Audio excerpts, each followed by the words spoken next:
Welcome in everyone to another episode of This Week in the Market. I'm your host Omar. I thank y'all for tuning in. We're going to recap the market week of December 4th to December 8th. Let's get started. I thank y'all. Happy to be here. Happy to see everyone. And in case you missed it, last week the market was flat. These are just some topics that we'll go over. Market was flat. Dow Jones, S&P, Nasdaq, all kind of just hovered around flat levels. Does the American dream cost $3.5 million? We'll talk about that later on. Affirm, Robinhood, AMD all had a good week. Positive stocks, positive growth. Travel stocks, they did good. So we'll talk about that later on.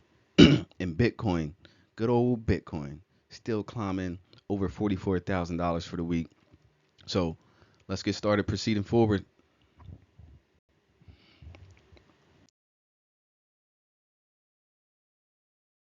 As I said, it was a flat week for the indexes. The Dow Jones just barely cracked 4.4%. The S&P 500 just hit over 1% for the week.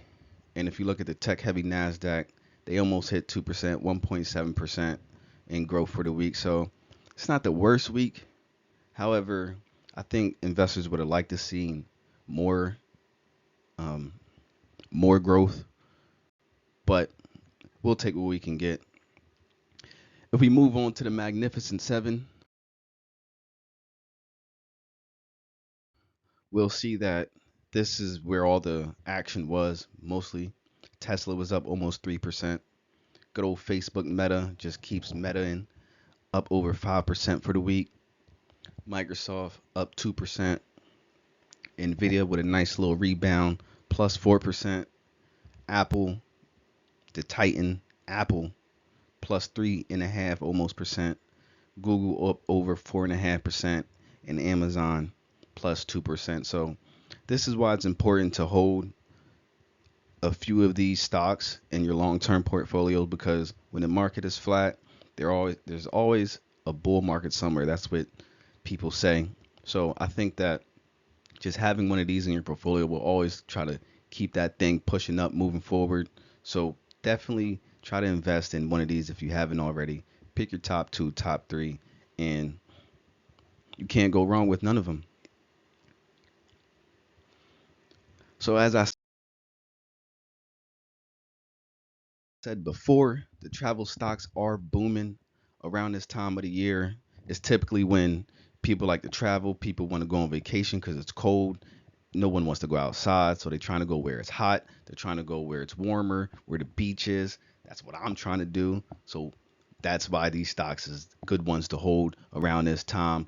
Carnival Cruise Line up 11%, Norwegian Cruise Line up 12%, Booking.com, Booking.com plus 4%, Royal Caribbean Cruise plus 8%, and Southwest. The flights, people got to get to the destination via whether it's boat, via it's airplane. These are good stocks to hold for swing trades, pardon me. For swing trades, I wouldn't hold none of these long term because they just don't have the type of growth that I would personally look for. However, if you want to buy it at one price, hold it for maybe 2 weeks, 3 weeks, a month or two, maybe even a quarter, and then sell it when it starts to turn around. That's something I would do. However, not long term. But these stocks are booming, which shows that travel is booming. And I think I touched on that last week. So just know there's always a market somewhere. You just got to look for it and you got to find it. And then some other news, which I thought was definitely some interesting news, is McDonald's. Now, I don't know if anybody has noticed, but McDonald's actually announced that they're doing a spinoff called Cosmcs. And you, like me, probably never heard of this in your life. However, it was a thing in the past for McDonald's. They kind of fiddled with this in the past and they're spinning it off. And their goal is to focus on the afternoon beverage market. So they're really competing with Starbucks. They're competing with Dunkin', who was a publicly traded company, but not anymore.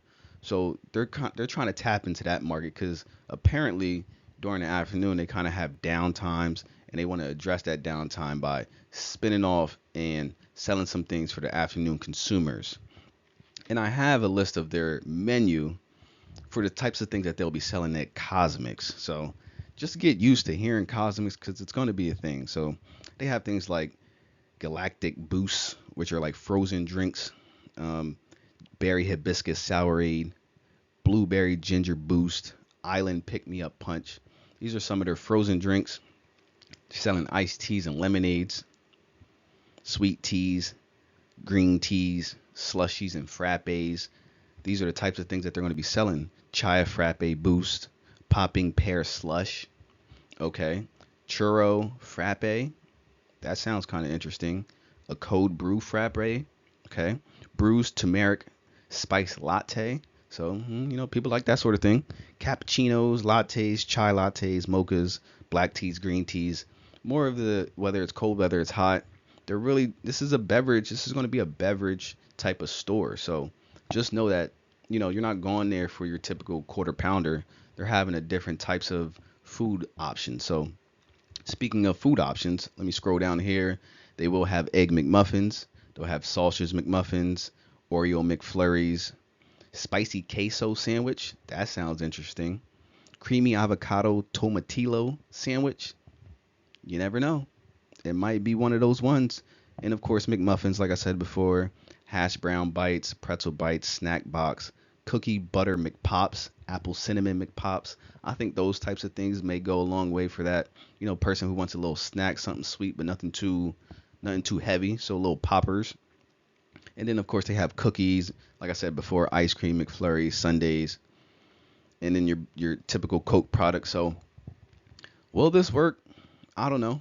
But what I do know is that McDonald's has been around for a long time and they're investing a lot of money into this. So I think that they know that they think they can get this off. And if McDonald's believes in it, I think I believe in it too, honestly. And I'm not a McDonald's consumer. I don't eat anything near their fries, maybe rarely once in a while, once a year. However, McDonald's is my thing, but I do like the company and I do like the vision that they have for trying to keep themselves relevant and keep themselves with the times, if that makes sense. And in other news of McDonald's last week, they announced that they opening up 8,800 more stores worldwide or globally, or yeah. Um, and they're looking to add 100 million customers to their loyalty program. So they want people on their apps. They want people to, keep using those deals in the apps. And I seen the app before, and they do have, get a free basket of fries with a purchase of something else, or get a free burger after you get so many points. So they're trying to add people to those loyalty programs. They're probably going to do what Starbucks did it, which is add money to your account and then use your account to pay for things. I think that's something that a lot of customers, a lot of companies are going to ask the customers to do moving forward. Put your money on the account first and then use it to purchase things like said Starbucks. So this is something I'm definitely going to look forward to. I think everybody should kind of keep an eye out on this. McDonald's is a good company to hold long term. They pay good dividend. They have good growth. They have a lot of real estate. They have a lot of stores. So it's definitely something that's I think people should pay attention to for sure.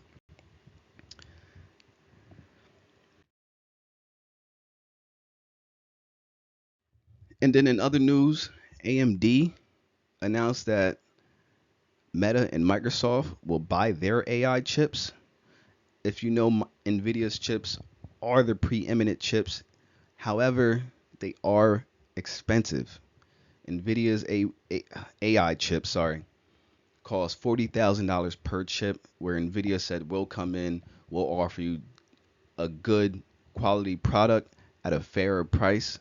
So Meta, Microsoft, and even OpenAI, which is the home of ChatGPT, said that okay, we'll buy AMD's chips versus spending $40,000 per chip with Nvidia. So this is big news for the chip, sector, the semiconductor sector. And I just want to see how this kind of affects Nvidia moving forward and how it affects AMD moving forward. This is big news.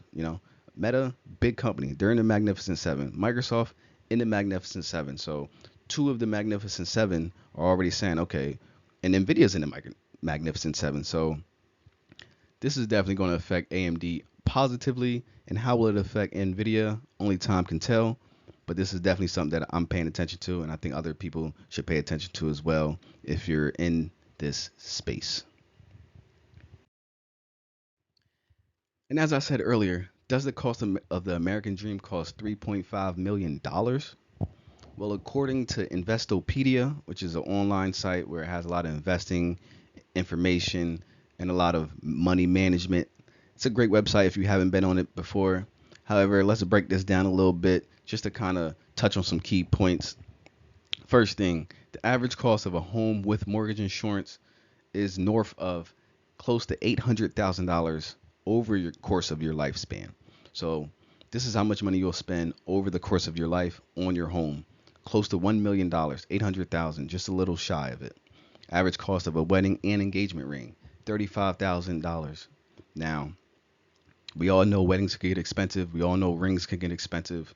So what I would say to this is you got to find a way to decrease your expenses over time, because the money that you're spending on things that you think matter is going to lead to possible debt, possible bankruptcies, possible the possibilities that you can't do what you want to do later in life because you spent money on things that were trivial and really not that big of a deal in your earlier life. So just looking on lifetime car purchases, $271,000.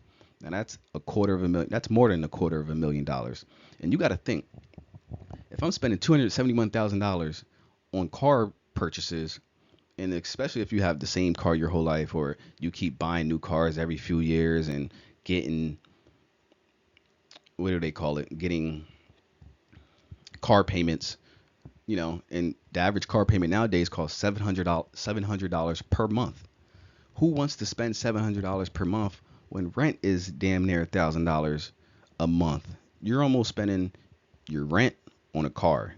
So you got to be mindful, like, okay, should I take a bike to work if I live close to work? Should I walk to work if I live close? Should I take public transportation? You got to think of ways to decrease your expenses so you can increase your quality of life. Lifetime cost of family health insurance premium, almost $1 million, $934,000 over the course of your life. Now, this is the most expensive thing that's on the list. So just keep that in mind. Like, spending $1 million just on health insurance premiums.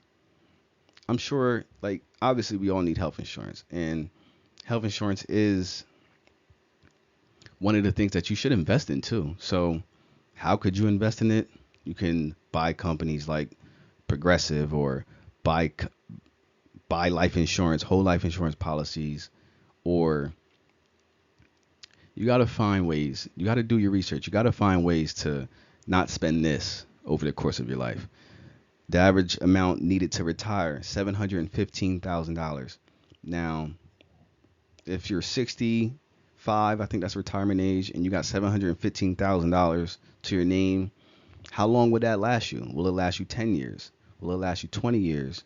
Will it last you 5 years? What is the cost of your expenses annually? You got to factor in inflation. And will this amount of money be enough to live another 20, 30 years after you retire?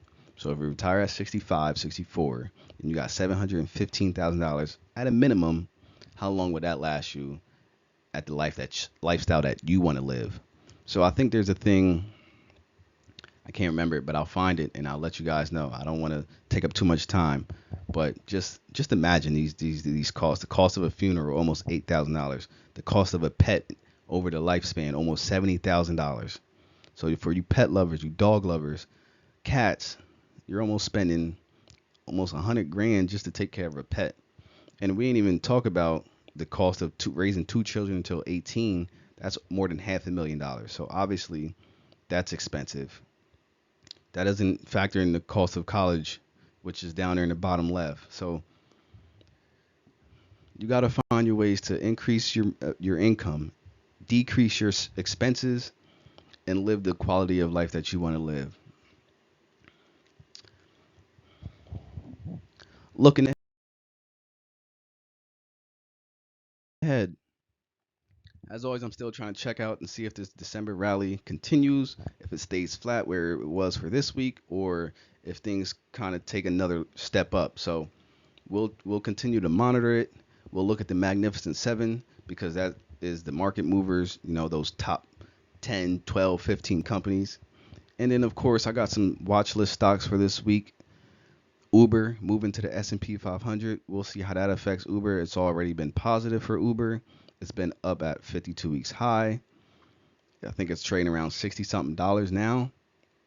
Once it actually gets into the index, will it start to sell? I remember when Kenvue, Johnson and Johnson spinoff, was IPO'd and then it went into the S&P. It sold pretty bad, and it still hasn't quite recovered to where it was prior to getting into the index. And then I just kind of want to see if Uber pulls back once it gets into the index, or if it'll just continue to climb up. It's big for Uber because it's kind of solidifying Uber as one of the top 500 companies in the market, and I think it is one of the top 500 companies in the market, honestly. AMD, we're going to continue to monitor that, see how that fares against Nvidia, how those things kind of checks and balances itself out. CRISPR Therapeutics is a gene editing company. That's just something that I like to keep tabs on with companies like that. It's kind of a big deal if you kind of know that sort of thing. So it's definitely something that I'm a monitor. And McDonald's, of course, we're just going to see how all the news that they had the past week, Cosmcs, adding more people to your loyalty programs, opening up almost 9,000 more stores. That's going to create a lot more revenue, a lot more exposure to them. And I just kind of want to see how it goes for them. I would hope that McDonald's offers more healthier choices. Some of those choices that I seen in the menu for food options sounded a little healthier. So I think if they kind of pivot towards that healthier way, I think they will definitely grab more market share from people like Starbucks, from Dunkin', from these other places who are offering similar things. So we'll monitor that for sure. And last but not least, thank you guys. I thank you for checking out this presentation. Hope it was helpful. Hope it was insightful. I hope there was something that you take away from this that you can kind of use to just gauge how to maneuver in the market. And, if you have any good ideas, if you've seen anything good that could help other people, make sure you drop it in the comments. Make sure you share this with your people that don't know too much about the market. And of course, we're going to drop on Sunday again. So this week we kind of had some hiccups. Laptop kind of took a weird turn, wouldn't connect to the internet. I don't know what was going on with it, but everything's good now. So as always, I appreciate you guys. Check you guys out next Sunday. Peace.